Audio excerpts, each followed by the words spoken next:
You open your phone for 2 minutes. 45 minutes later, you're still there. Bad news, worse news, a stranger's opinion about news you didn't even know existed 5 minutes ago. And somehow you feel heavier than when you started. Not tired, not bored, heavier. That's not an accident. That's not you being weak-willed.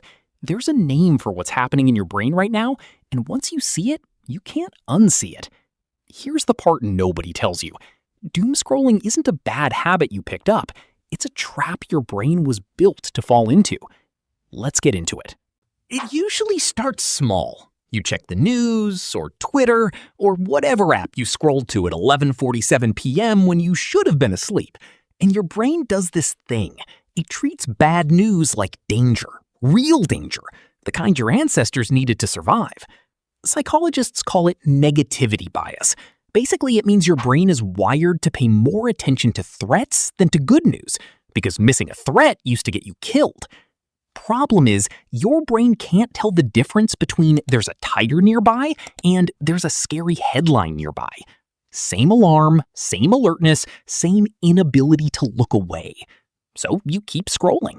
Not because you're enjoying it, because some ancient part of your brain thinks it's protecting you. That alone would be bad enough. But it gets worse. Because doom scrolling doesn't just feed you bad news, it feeds you an endless supply of it. No end screen, no, you're all caught up, just more. And your brain, still stuck in threat detection mode, interprets that endlessness as the danger never stops. This is where it starts messing with your mood, not just your attention.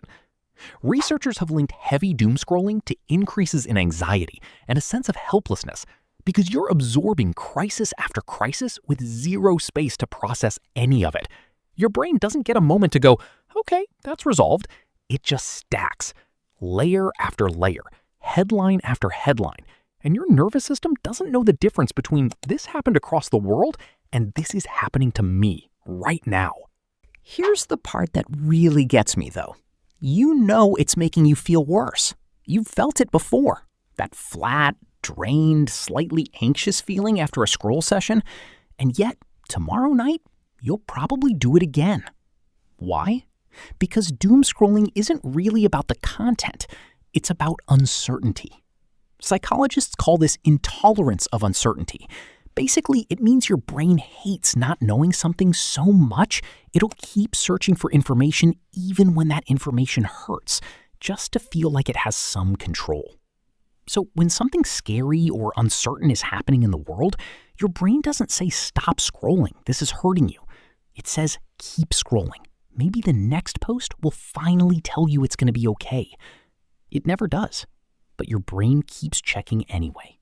So what actually helps? Not just delete the app. You already know that advice doesn't stick.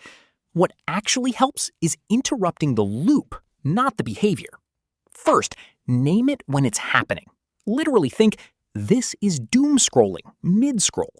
That one sentence pulls you out of autopilot and back into conscious choice, because your brain can't run the automatic loop and consciously observe itself at the same time. Second, give your brain the resolution it's craving artificially. Before you scroll, ask yourself one honest question. Am I looking for information, or am I looking for relief from uncertainty? 9 times out of 10, it's the second one, and relief doesn't live in the feed. Third, and this one matters most, replace the timing, not just the app. Doom scrolling thrives in idle moments, right before bed, right after waking up, mid-anxiety spiral. Protect those 3 windows specifically, and the habit loses most of its power. Here's the thing worth remembering. Your brain isn't broken for doing this. It's doing exactly what it evolved to do. Scan for danger, chase certainty, stay alert. The problem is the world handed that ancient wiring an endless feed of danger to scan. So if you've been feeling worse after every scroll session and quietly blaming yourself for it, that's not weakness. That's biology meeting a feed that was never designed to end. Before you go, if this helped make sense of something you felt but couldn't explain, that's exactly why I make these. Stick around, there's more where this came from. And next time you catch yourself scrolling at midnight, just notice it. That's the whole trick. That's usually enough to break the loop.